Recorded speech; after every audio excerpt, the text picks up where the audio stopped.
नमस्कार। ओम नमो गुरुआदेश। ओम श्री मात्रे नमः। The spiritual catalyst में आप सबका स्वागत है। आज इस चैनल के माध्यम से मनुष्य मात्र के जीवन में एक बहुत ही बड़े पैमाने पे परिवर्तन लाने वाली एक विशेष श्रृंखला का शुरुआत करने जा रहा हूँ। कई सारे लोगों ने इनके बारे में चर्चाएं की है, कई सारे लोगों ने इनके बारे में कुछ ना कुछ कहा है। हालांकि तंत्र के कई सारे मार्ग हैं, कई सारे आयाम हैं जो भैरव ने प्रदर्शित किए हैं, लेकिन वो सब मार्ग कुछ ना कुछ क्रियाओं से लिप्त है। यानी कि आपको गुरु निश्रा में रह के उपदेशित मंत्र का पुरुषचरण करना है, उनकी सपर्याक्रम यानी कि उनकी पद्धतियों का ख्याल रख के, शुद्धि अशुद्धियों का ख्याल रख के आपको साधनाएं करनी है। आपको उस महाविद्या के अंतर्गत आती हुए पृथक पृथक देवी देवताओं का ध्यान करके, उनके माला मंत्र करके, उनका हवन आदि करके उनको साधना है। ये एक मार्ग है, ये एक तरीका है इष्ट तक पहुंचने का, ये एक ब्रिज है। लेकिन कोई व्यक्ति ऐसा है जिनकी पूर्व जन्मों की यात्रा बहुत खास पैमाने पे हो चुकी है, जिन्होंने काफ़ी सारी चीज़ को अतिक्रम कर दिया है, यानी कि वो ऊपर उठ गए हैं मेंटली। काफ़ी सारी चीज़ें उसे मिथ्या लगती है। कोई व्यक्ति ऐसा भी है जो क्रिया करने के लिए सक्षम नहीं है। He or she is not capable to sit for the 7 to 8 hours to complete the rituals. उसे शुद्धि अशुद्धि का ख्याल नहीं है, उसे डूज एंड डोंट्स का ख्याल नहीं है, उसे खान पान का भी कोई वो ख्याल नहीं है, क्या करना चाहिए क्या नहीं करना चाहिए। उसे सिर्फ इतना पता है कि मैं अभी जिस परिस्थिति में हूँ, मैं अभी जहाँ पे भी हूँ, जो भी अच्छा या बुरा भुगत रहा हूँ, वहाँ से मुक्ति पाई जा सकती है। उसे सिर्फ इतना पता है कि कहीं ना कहीं सवेरा है। ये घनघोर अंधेरे में कहीं ना कहीं सवेरे की एक आशा है। बाकी कोई मार्ग पता नहीं, कोई विधि पता नहीं, कोई मंत्र पता नहीं। ऐसे व्यक्तियों के लिए भगवान शिव ने भैरव रूप में आके विज्ञान भैरव तंत्र का आविष्कार किया है। विज्ञान भैरव तंत्र जो है उनका कथन किया है। आप चाहे ज्ञान मार्गी हो, आप चाहे कर्मयोगी हो, आप चाहे ध्यान मार्गी हो, या आप तीनों में से कुछ नहीं हो, सिर्फ और सिर्फ एक सामान्य मनुष्य हो जो कामनाओं से वासनाओं से लिप्त हो।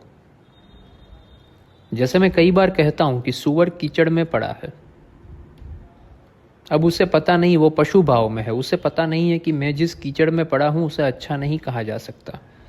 उसी कीचड़ को, मलमूत्र को खा रहा है वो।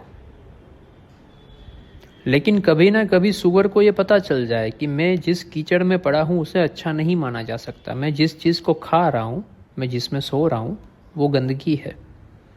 लेकिन बाहर निकलने का रास्ता क्या है? आत्म उन्नति का, आत्म उद्धार का रास्ता क्या है? कौन मेरी उंगली पकड़ के मुझे लेके जाएगा? कलियुग में मनुष्य मात्र की मनोदशा ये है कि उसे ये तो पता है कि वो बुरा फंसा है कहीं ना कहीं सांसारिक मामलों में, कहीं ना कहीं उसके कुछ ना कुछ लेन देन में, कहीं ना कहीं पैसे कमाने में, नाम कमाने में। ही और शी इज स्टक्ड, उतना उसे पता है, लेकिन बाहर कैसे निकले वो पता नहीं है। वो मैट्रिक्स को डिकोड कैसे करे वो उसे पता नहीं।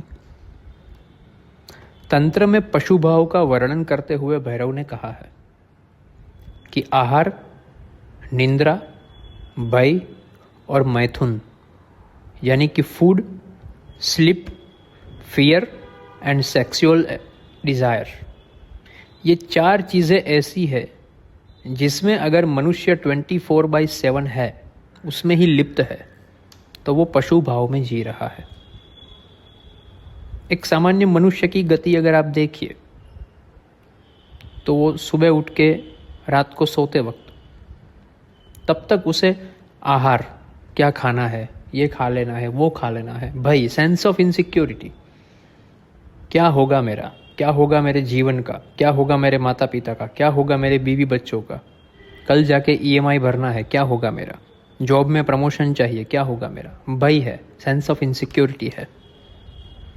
निंद्रा है, खाना है सोना है, खाना है सोना है, और सेक्सुअल डिजायर है। ये 4 चीज़ों से बाहर वो आ नहीं सकता। इसलिए मनुष्य अपनी वैचारिक क्षमता होते हुए भी पशु भाव में जी रहा है। अब इस पशु भाव को निकाले कैसे?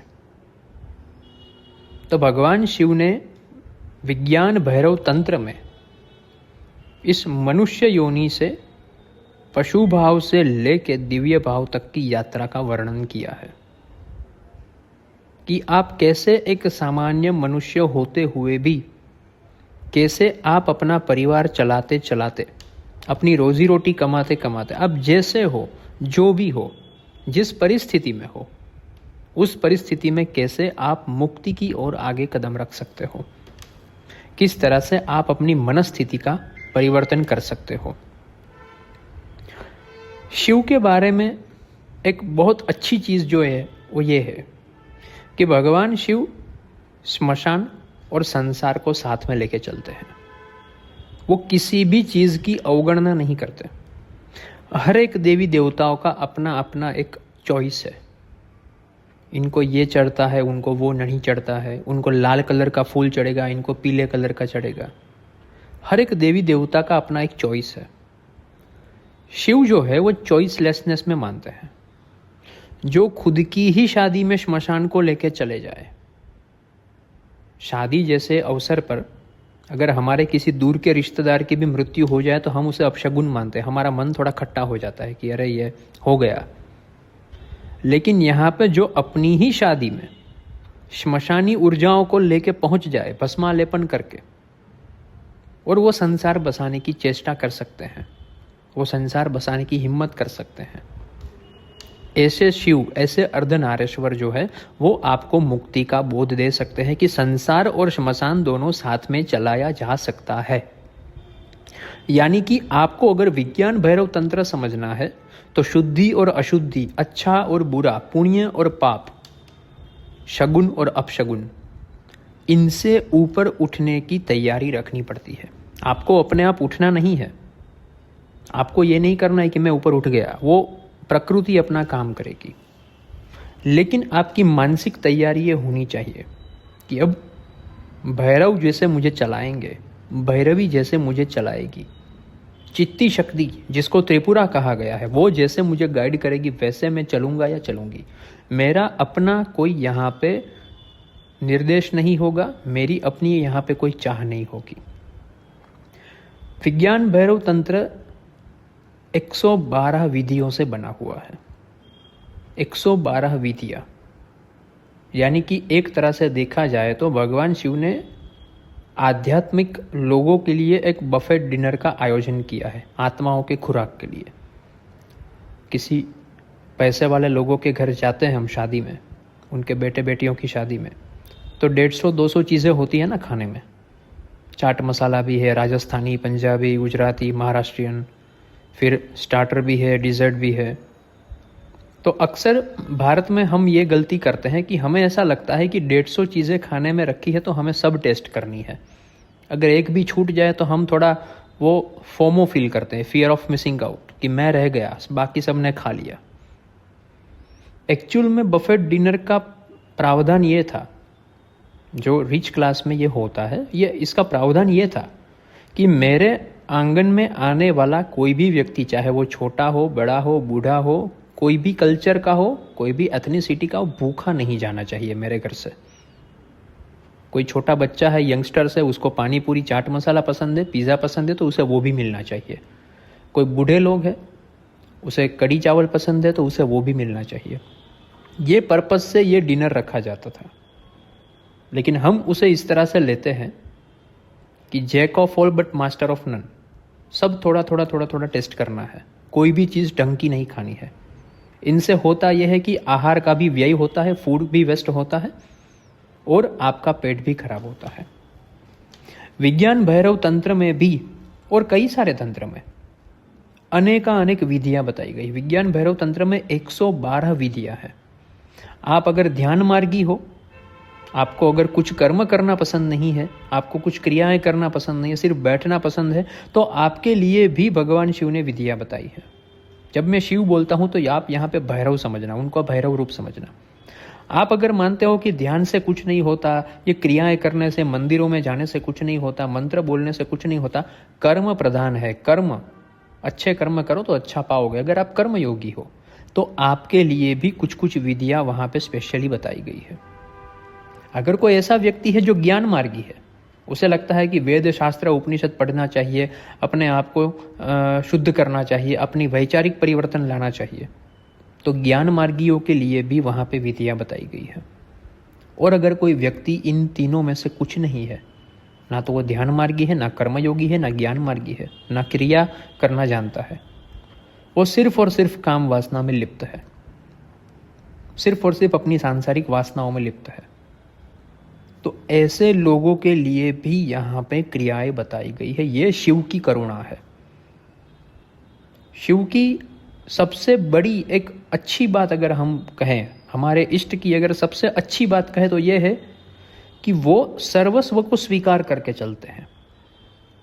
उनके पास कोई फिल्टर नहीं है कि ये पापी आत्मा है, ये पुण्यात्मा है, ये भूत है, ये प्रेत है, ये मनुष्य है, यक्ष गंधर्व किन्नर असुर है, राक्षस है, ब्रह्म राक्षस है, कोई फिल्टर नहीं है। जो विशुद्ध भाव से उनके चरणों में गया, उनको उसने कुछ ना कुछ अनुकूलता के मुताबिक दे दिया। विज्ञान भैरव तंत्र की ये 112 विधियां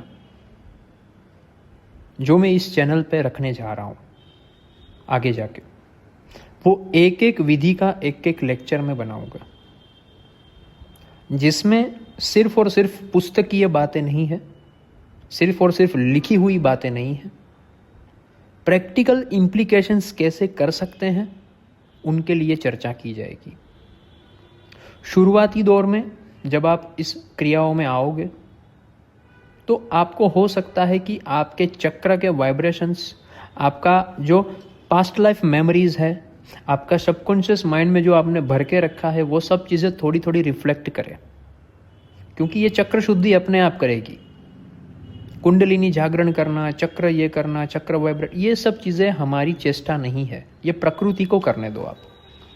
आप मत करो कि मुझे मूलाधार जागृत करना है, मुझे स्वाधिष्ठान जागृत करना है, क्योंकि आपकी वो क्षमता अभी है ही नहीं। जिस चीज़ को आपने देखा नहीं है, परखा नहीं है, अनुभव नहीं किया है, उस चीज़ को आप वाइब्रेट करने की, जागृत करने की, अवेकन करने की बात कैसे कर सकते हो? ये बचकानी बातें हैं सब। हो सकता है कि इस प्रोसेस में वो चीज़ें शुद्ध हो भी जाए, अपलिफ्ट हो भी जाए, और आपकी अवस्था से ही आपको पता चलेगा। ये एक ऑनगोइंग प्रोसेस है, ये बटन दबाने जैसी घटना नहीं है।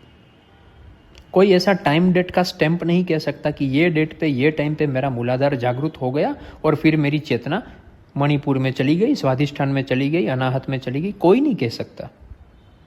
मैं अगर आपको कहूं कि आप कौन से दिन बड़े हुए, आपको कौन से दिन सफ़ेद बाल आए, आपके चेहरे पे पहली बार झुर्रियाँ कौन से दिन पे आई, आप कैसे कह सकते हो मुझे? ये ऑनगोइंग प्रोसेस है। इसी तरह से परिपक्वता, चक्र जागृति, ये सब ऑनगोइंग प्रोसेस है। इनका कोई टाइम डेट फिक्स नहीं होता। आपको सिर्फ करते जाना है, सिर्फ करते जाना है, और कंसिस्टेंट बेसिस पे करते जाना है। और क्योंकि आपका और मेरा समय व्यतीत ना हो, क्योंकि कोई कुपात्र को ये चीज़ें मिल ना जाए, इसीलिए इनकी जो विधियां हैं वो विज्ञान भैरव तंत्र के मेंबरशिप कैटेगरी में ही मैं अपलोड करूंगा। और मेंबरशिप जो है वो एकदम नॉमिनल पर मंथ मेंबरशिप हमने रखी है। अगर हम एक फ्लॉप मूवी भी देखने जाते हैं 4 लोग मिलके, तो 3 से 4 हज़ार का खर्चा हमारा हो जाता है। जो मूवी हम देख के छोड़ भी देते हैं, हमें पता भी नहीं होता है कि इसमें क्या हुआ था बाद में, ना ही हम उसका कुछ वो करते हैं, ठीक है। फ्लॉप मूवी है, अच्छा या बुरा, कुछ गैम्बलिंग, प्योरली गैम्बलिंग के बेसिस पे हम एक मूवी देखने जाते हैं, तो एक बंदे का टिकट 350-400 रुपया है। इंटरवल में पॉपकॉर्न खाएंगे, कोका कोला लेंगे, इसका 600-700 रुपया है, और घर पे वापस आ जाएंगे और फिर कहेंगे कि इतना कुछ मज़ा नहीं आया, पैसा पूरा पानी में गया। बट हम फिर भी ये करते हैं। वन टाइम शो का अगर हम 1500, 2000, 3000 रुपया खर्च कर सकते हैं, तो यहाँ पे आपके आत्म उद्धार की बात है। यहाँ पे आपके करोड़ों जन्मों की यात्रा जो है उसको अंत लाने की बात है। यहाँ पे आपके कई सारे कर्मों को गलित करने की बात है। इनके लिए हमने एक बहुत ही नॉमिनल फीस जो है वो विज्ञान भैरव तंत्र की मेंबरशिप के अंतर्गत रखी है, और आप उसका प्रयोग जो है वो अपने निजी जीवन में जब करोगे तो आपको पता चलेगा कि अनुभूतियाँ क्या होती है। कई बार ऐसा होता है कि गाइडेड मेडिटेशन के अंतर्गत कई बार लोगों को कुछ ना कुछ आकृतियाँ दिखना, कुछ सुगंध आना, कुछ कलर्स दिखना, देवी देवताओं के चित्र देखना, उनको ये लोग सिद्धि मान लेते हैं। उसे लगता है कि हम कहीं पे पहुंच गए, उसे लगता है कि हमने कुछ उपलब्धि पा ली। ये बहुत ही बिगिनरिंग लेवल का स्टेज है। You are at just kindergarten. ये सब चीज़ें दिखना, ये अनुभूतियाँ होना, ये बहुत ही बेसिक लेवल का स्टेप है। जब आप पहुंच जाओगे तो आपको कहने की ज़रूरत नहीं पड़ेगी कि आप पहुंच गए, आप खुद ही आत्मा अनुभूति करोगे। वो कंटेनमेंट, वो पीसफुलनेस, वो दुनिया को एक स्वप्न की भांति देखना, वो अपने आप में आप अनुभव करोगे।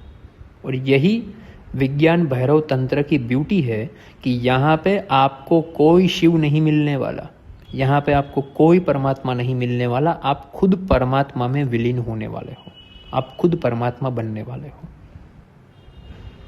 भगवान शिव ने बहुत ही सटीक तरीके से कहा है कि पृथक पृथक रूप में प्रकृति के अलग अलग रूपों को, देवी देवताओं के रूपों को साधने के बजाय जब आप अपने अंतरात्मा को साधते हो, तब आपको पता चलता है कि वो जिसे मैं साध रहा हूँ वो मैं खुद हूँ।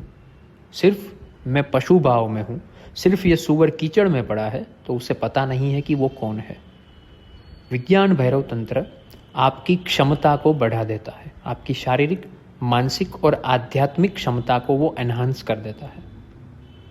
तो आगे के जितने भी लेक्चर्स होंगे उसमें 112 विधियां हैं, तो वो 112 विधियां को एक एक करके हम एक एक लेक्चर में लेंगे। उनके डूज एंड डोंट्स को हम डिस्कस करेंगे, कैसे की जा सकती है उसको हम डिस्कस करेंगे, किस तरह के लोग इस प्रकार की विधियों को कर सकते हैं, किस प्रकृति के लोग उन विधियों को कर सकते हैं, उनके बारे में हम चर्चा करेंगे। फिर यह बफेट डिनर है, आपके अनुकूल जो भी खुराक है वो आप ले सकते हो। आज के लिए इतना ही। ओम नमो गुरु आदेश।